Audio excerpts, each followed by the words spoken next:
Өмірден өтіп, жұмаққа жетіп, жайланғандар қаншама. Анасын сағынғандарға арнайы сағыныш басатын жырым. Келмесіне кім қияды анасын, түс көргендей болып пенде қаласың. Анаң ғана мәңгі өмір сүрердей жаулайды екен перзентінің санасын.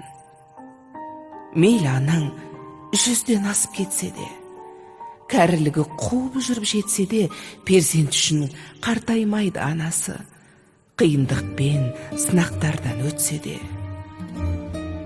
Асыл ана, жүзің нұрлы күн едің, шаңырақтың мерекесі гүл едің, сабырлы едің, қадамы бар салмақты, мейірімге бөлеуші едің жан жақты.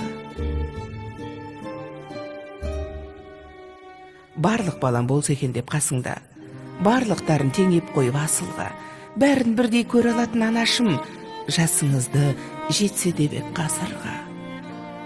Тазалықты сүйген еді жанындай, таза жүрек қалай тұрсын сағынбай. Сағынамыз, езеуреген кезіңді жүр алмаймыз, бұл тағдырға бағынбай. Кеттің ана, жұмағыңа білеміз, дұға тілеп еске алып жүреміз.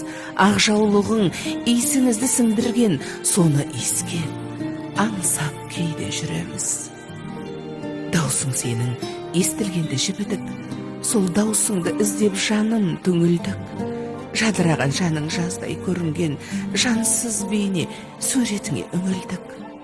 Жап-жарық-ай, сендей сұлу болмаған. Ана жаным, ақ жүрегің кең еді-ау, қиналсаң да еш білдіргің келмеді-ау. Сіздей мықты бола алмаймыз, анашым, жоқ дегенге бала жүрек сенбеді-ау. Жаным, анам, жалған өмір мәңгі емес, пәк жүзіңдей елестеді таңғы елес. Тек жақсылық оймен ғана жүргенім, сізсіз өмір өтер бірақ мәнді емес.